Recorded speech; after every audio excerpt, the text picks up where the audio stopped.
Hey guys, welcome back to 8th Creek Junior High Online. I'm here with Nate, Foon, and Joey, and we're going to start off today's video with a quick game of Oreo Face, and then we'll dive into the teaching. Classic Oreo Face. You guys familiar with Oreo Face? This is a minute to win it game where we will all start with an Oreo on our foreheads, and we have to work it into our mouths using just our faces. Oh, we can't flip? Our own faces. Wait, we can't be like, I mean, that's using your face. right, But if you okay. drop it, you're out. That sounded different. Oh, you're out. Oh, you're Yeah. out. Oh. So, in other words, if you want to win, it's safer to play Okay. it slowly. But if you want to risk it for that literal biscuit, Okay. Work it can with go your for it. face. yeah, I'm going to remove my glasses because Is there a they're practice in the way. first? No. You think I let people practice when they We could beat me? truly if they have do? not practiced. Wow. Truly, no This is why they make face wash, kids. Yep. Which I did this So is morning. this a race? Yeah, it's first one. First one in wins. So we're all gonna have to start at the same time. I'm a So really let's bad loser, I go want you to ahead know and that. start with the center of your forehead. Okay. Okay, you How guys big all is your set? forehead? Okay. Ready? Ready, set, go. I lost. Oh, I'm on this teetering of my. No. Oh, good. It's not just me. No, I lost as well. Is Foon still in? I'm still in, but I haven't gone very Oh, come on, far. Foon, you can do it. Just I'm gonna thinking eat it. about it. That's where I Come got. on. That's where I got. Ooh, you're gonna get crumbs in your eye. Wow. I'm working down my face now. Look at the control Do you wear that this contacts? man has I'm amazed. with his face. Oh! Don't eat that. Well, Oh! I already ate it. By the way, I just did it. You did? Go back like. Wow, he did it. Well What? done, You Joey. did it? show us, um, show us again. I dropped the Yeah, first cookie. do it again. Let's see it. No, Prove it. Prove it. there's literally video evidence. I I can't can't see see it it. right now. All right. All right, well, that's all we have time for right now. Let's go ahead and get into the teaching. And, yeah, these guys will be back in a minute. Good cookies.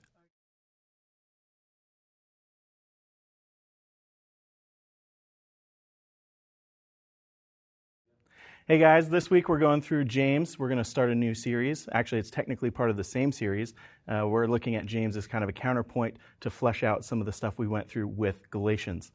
So if you have your Bibles, go ahead and grab them. Open them up to the book of James, chapter 1, because when you're starting a new book, where do you start? The end. No, just kidding. The first chapter. All right, starting in verse 1, it says, James, a servant of God and the Lord Jesus Christ, to the 12 tribes in the dispersion, greetings. Count it all joy, my brothers, when you meet trials of various kinds, for you know that the testing of your faith produces steadfastness. And let steadfastness have its full effect, that you may be perfect and complete, lacking in nothing. If any of you lacks wisdom, let him ask God, who gives generously to all without reproach, and it will be given to him. But let him ask in faith with no doubting. For the one who doubts is like a wave of the sea that is driven and tossed by the wind. For that person must not suppose that he will receive anything from the Lord. He is double-minded and unstable in all of his ways. Let the lowly brother boast in his exaltation, and the rich in his humiliation, because like a flower of the grass he will pass away. For the sun rises with its scorching heat and withers the grass, its flower falls, and its beauty perishes. So also will the rich man fade away in the midst of his pursuits. Blessed is the man who remains steadfast under trial. For when he has stood the test, he will receive the crown of life, which God has promised to those who love him. Let no one say when he is tempted, I am being tempted by God. For God cannot be tempted with evil, and he himself tempts no one. But each person is tempted when he is lured and enticed by his own desire. Then desire, when it is conceived, gives birth to sin, and sin, when it's fully grown, brings forth death. So that's kind of the cheery passage we're going through today. And the main title for this teaching would be to trust in Jesus. And the main point, as we always do on our slides, is that trusting in Jesus changes our outlook and perspective on trials. Now, before we dive into that too much, let's answer a few questions. First of all, who's James? If you look, you might not be able to tell super well from his greeting, right? Because he's being very humble. But James is the earthly brother of Jesus. He grew up with him and was called by Jesus into discipleship after Jesus rose from the grave. But he's just kind of a humble guy. But he's a very Jewish guy, and he's going to write to, more specifically, even Jewish Christians. But that still applies to us today, because if it's in the Word, it applies for you and me.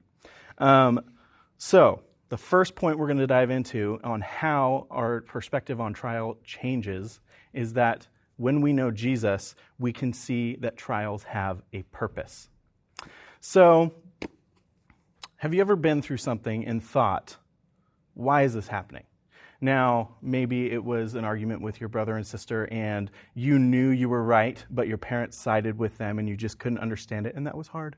Or maybe it's something a lot bigger. And I'll tell you, as life goes on and you grow up, things get harder and they get bigger and bigger and bigger and bigger.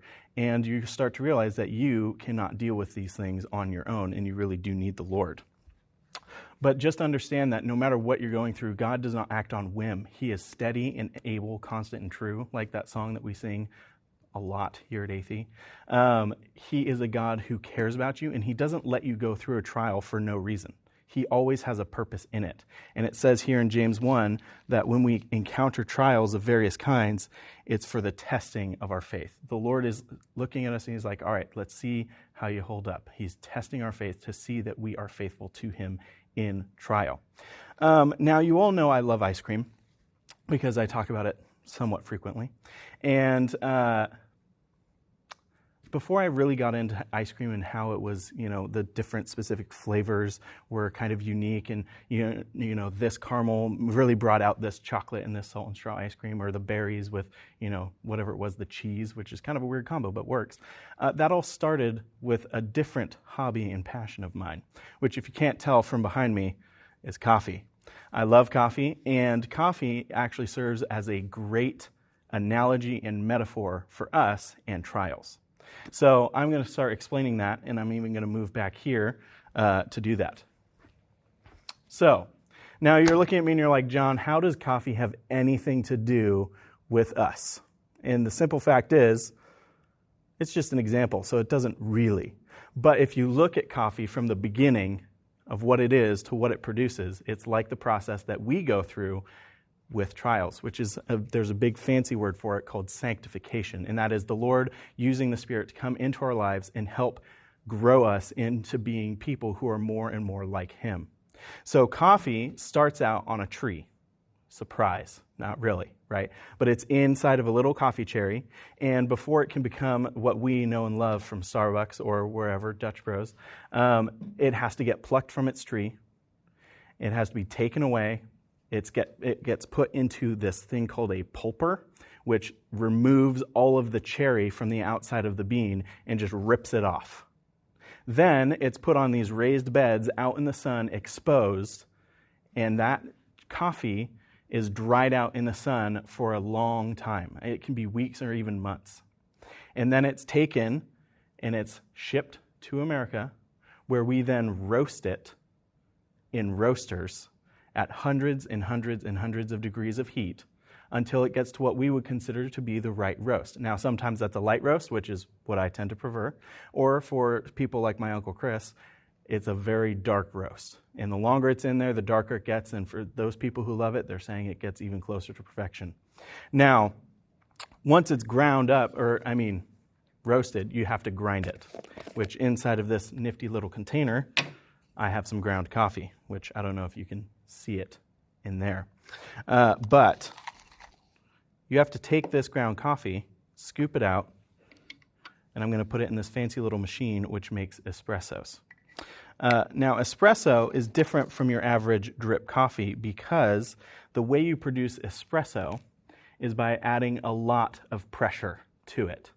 So not only do you have to start by putting it in the filter and then tamping down with your hands to make it good, but then you have to put it in the little machine, you have to secure it in here, and you take the boiling water and you put it in the top. You got to fill it all the way up, and we got to put this down here too so it's out of the way. You put a cup underneath, that would have been disastrous, and you expose the coffee to boiling water. Then as it's being exposed, it's starting to develop those flavors and make something that I would consider to be perfect. And then you apply the pressure, which starts to shoot the coffee out the bottom. Now, with espresso, the reason some people prefer it is because they think it's the perfect form of coffee. Because as the pressure is being applied in this machine, something called crema is produced, which you're probably not going to be able to see it, but it's what gives it that kind of golden brown as I swirl it on the cup. That's the crema. And the crema is that there's been so much pressure applied to the coffee that it has begun to caramelize and add sugars. And that sugar makes it taste better. I'm going to drink it. But that's true for us. As we are going through trials, as we are like the coffee, the Lord allows us to go through many, many different things. It can look like being plucked from the tree. It can look like being depulped, right? Maybe some of you were made into a pulp on a playground at some point in your life. I know that I've been a part of some of that stuff with me and my brother. You know, we wrestled a lot and he was bigger. And so he beat me down a lot. And the Lord used that to grow me ultimately. He allows us to go through things. He allows us to be ground up. He allows us to have pressure applied with the boiling hot water so that as we as Christians are being tested in our faith, we are able to showcase to those around us that not only do we actually have faith, but that the Lord helps us in it. So it's not just that we are being put through trials for no reason, right? There's a purpose in it. And that purpose is that as we are being tested and tried, we are made into something that is better and better and better. Now, if you removed any of those processes that I talked about with the coffee, in between being on the tree all the way to when it's in the cup and now in my belly, it would not be as good. But as it goes through each level of difficulty, you know, whether it's being roasted or ground up, those things matter, and they affect the end product as it goes into the cup. And it's the same for us, right? The Lord allows us to go through things because as He's allowing that, He's changing us from the inside out through His Word and through the Spirit in our lives. That we are growing into people who are more and more like Him, and that as people observe us, they see the product that comes out of our lives, the way we act, the way we react to certain things when they happen to us. So it's just an analogy, but it's one that I like, and I think it really fits for us with trials. So that trials do have a purpose, and they're not for nothing. They bring us to a point that is closer to Jesus. But also, trials have a product. Now, in 1 Peter, I believe it's 1 verse 7, it says that the testing of our faith leads it to being refined by fire like gold.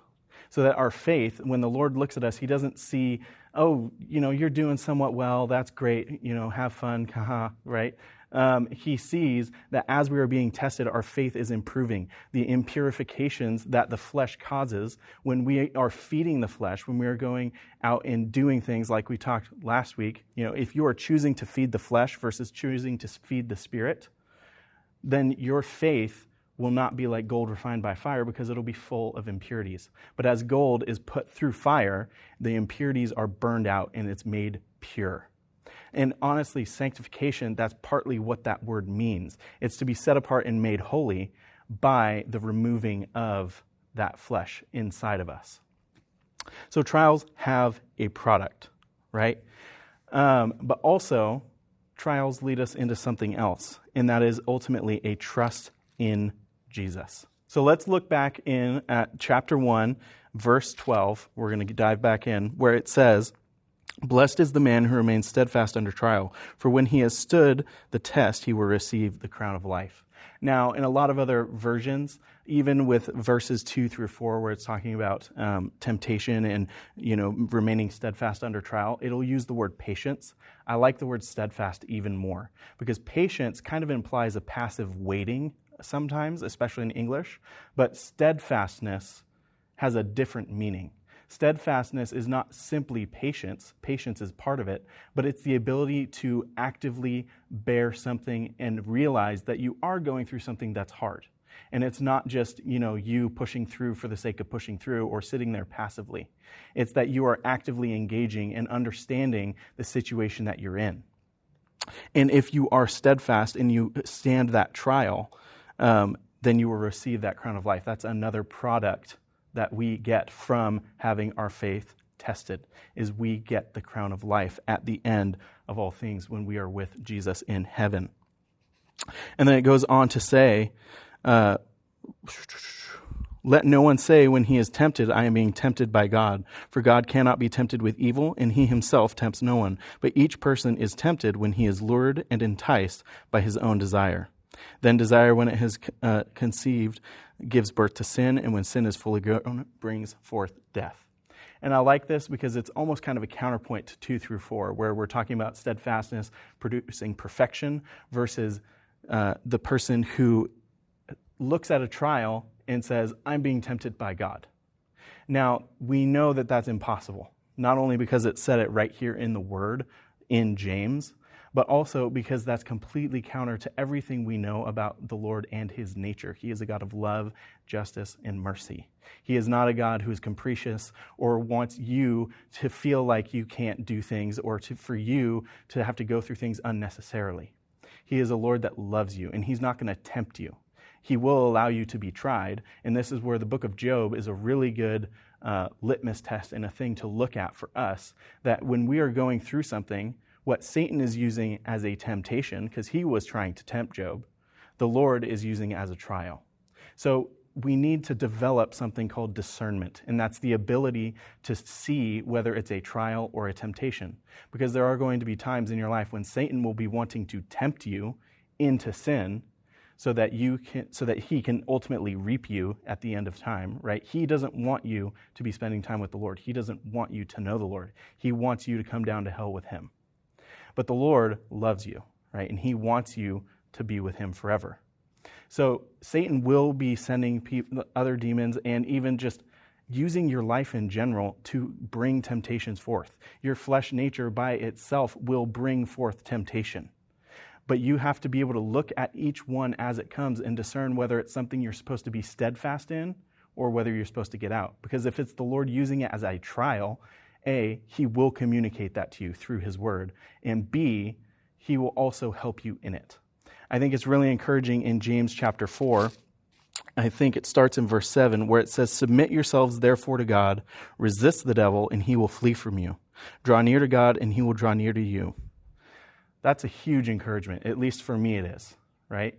Because I know that whatever I'm going through, if I submit myself to the Lord and I allow him to influence my thoughts, his ways to influence my ways, because they are both higher than my ways, then he will be faithful to me in it, and he will draw near to me. It's not even that he's drawing near to me. He's always there next to me, and he's always there next to you.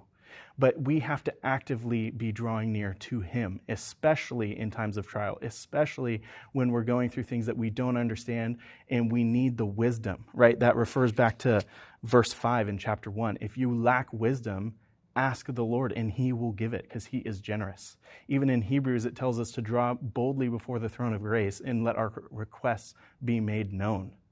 The Lord wants to help us. The Lord sees the trials that we're going through, and yes, he wants us to be tested, but ultimately, the goal is not for you to fail under that testing, because there will be times when a test is too big and you won't be able to do it on your own. And that's where submitting to the Lord comes in, because he's always ready and he's always able to help, and he's always able and ready to lend you his strength. But unless we submit to him, and unless we draw close to him and say, Lord, I don't have the patience necessary. Lord, I don't have the strength necessary. I don't have the wisdom to know whether this is from you or whether it's something from the enemy. That's when we need to approach the Lord and say, help me through it. And he is right there, ready to do that, ready to help you, ready to help me even, right? The end goal of all of these things is to test our faith, to make us more like Jesus at the end, and ultimately to draw us closer to the Lord. It's an amazing truth, but it is a truth that wherever the Lord leads you in life, he is leading you towards himself. He will never lead you into sin. He will never lead you into temptation. He will only lead you towards himself, and he is good. Amen?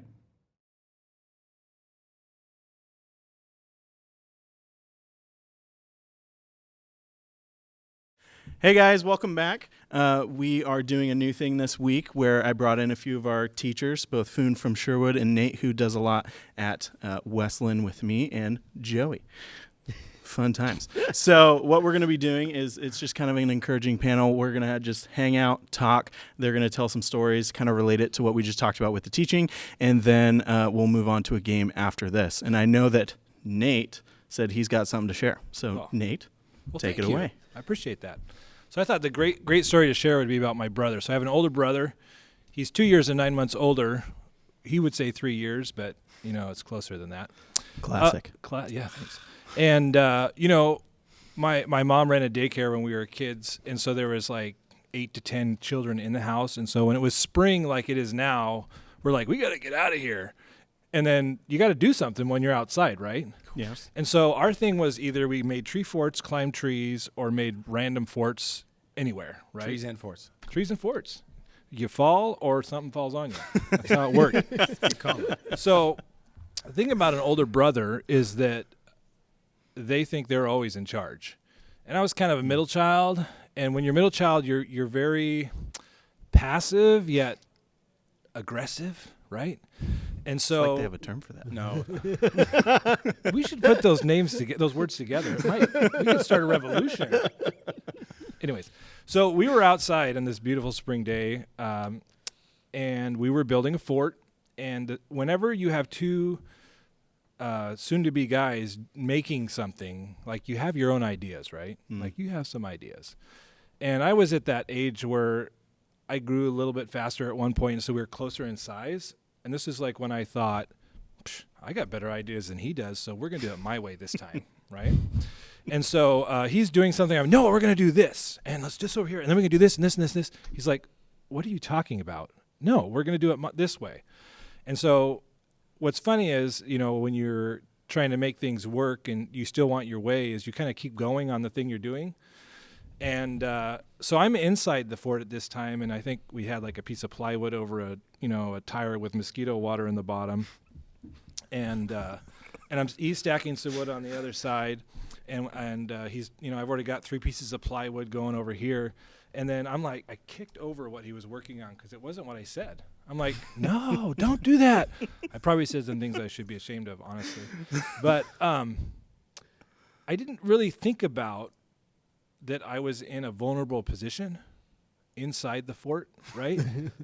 And so I'm working on, my stacking wood, and all of a sudden, I don't know how it happened, like things start falling on my head. So literally, we had like our roof up, and enough to keep the roof up, but not enough if one of those things was moved. And so, anyways, long story short, I was buried alive In a pile of lumber. I have some scar tissue. There was lumber there. Some of it had some pretty rusty nails too, but that's why we have those vaccine things. But but what's cool about that is that we can talk about that with my brother and I. But he has a different account than I do. Absolutely. So that's kind of the story I thought about sharing. Yeah. That reminds me of a story I have told about my brother and I. That Joel Philip Slaughter. Classic Joel Philip Slaughter. We also have different accounts of it, and it was the first time I ever pinned him wrestling, and he still to this day. The first time. The first time. And he still to this day says that he was not trying because he didn't want to embarrass me in public when in reality he was screaming, "Let me go, let me go." No. Hey, anytime anyone pins anyone in public, they were trying. Yep. Because no one wants to get pinned in public. It's true. Especially not Joel Philip Slaughter. By his little brother, John Bergfalk Slaughter. Good story. He's not watching. Do you have documentation? Ooh. No, trail? but I do have witnesses Okay. in the form of my father and about 30 church people in Vanuatu. Church people in Vanuatu. Witnesses, that's some weight. Yeah. They are witnesses. That's Yep. Yeah, that's They cool. were there. They saw it. Sounds good. All right. Well, thanks, guys, for the stories. That's about all we have time for on that this week, but we'll probably be doing this every single week. So you're going to hear a lot of cool stories from a lot of cool people. Now we're going to go into our big game of the day, which I will explain momentarily once we set it up.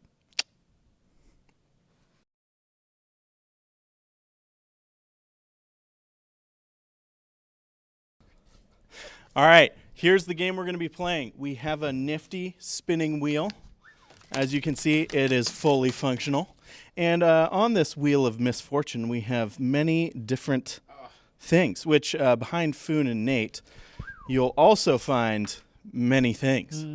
So the way this works is Joey's holding a bowl of names. I will randomly pick one out. It will be one of our names.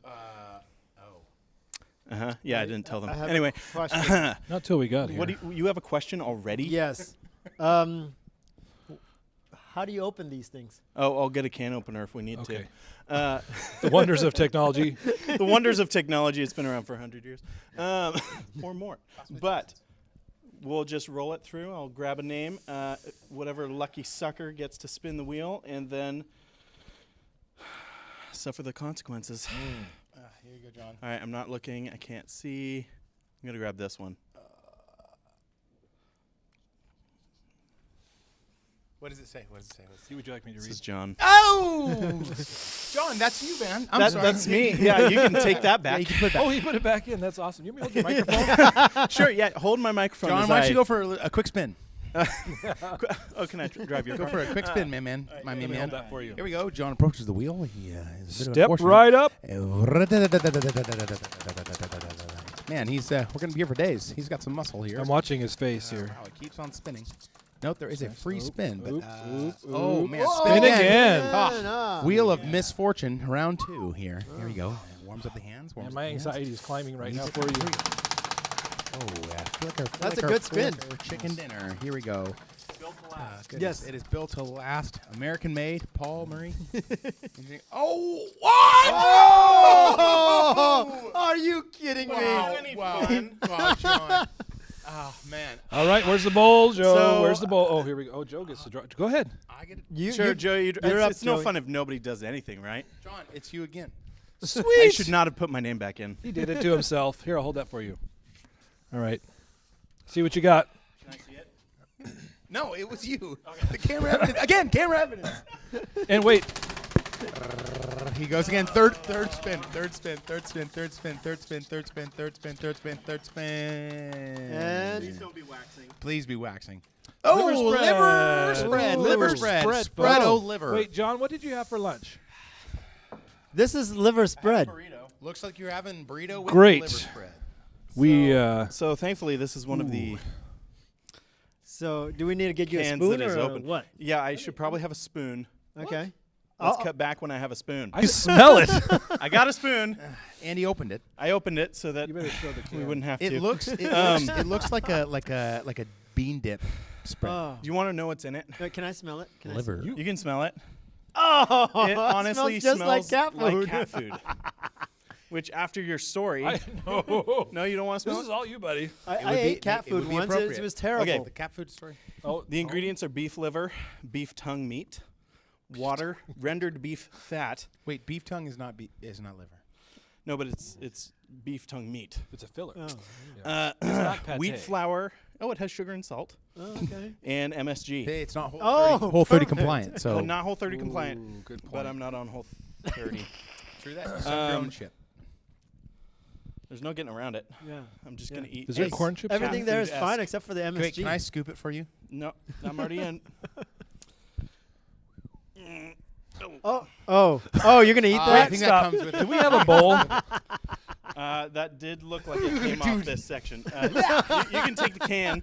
I'll take the can. Take the can. Don't step. That smells like cat Don't food. step in that. It really smells like cat food. I've eaten some gross things in my life. Food you can handle Including- skunks. So I Now feel like I'm you gonna can add answer. liver spread. Hey, I will say that John is sweating. Bullets. all at once. Just swallow. Swallow. Don't step it. Oh, yes. Folks, you That is the worst consistency. you paid for your ever. whole seat, but you're only going to need the edge today. Oh, I respect. Oh. I respect I need that. to look right. You got the. Don't we all, John? Don't we all? Hey, can somebody zoom into his forehead? Oh, sweating. Sweating. You know, I'm Well- glad we got to experience that together. That was fun. Because I really don't want to spin this wheel now. We'll see you next week. No, Nice. Man, I respect Good. well, that. I think I got something going on forever now. yep. I can't make You it. can no longer I can't make make it any for of the these win. shows Busy. ever. Period. End of story. today. Yeah.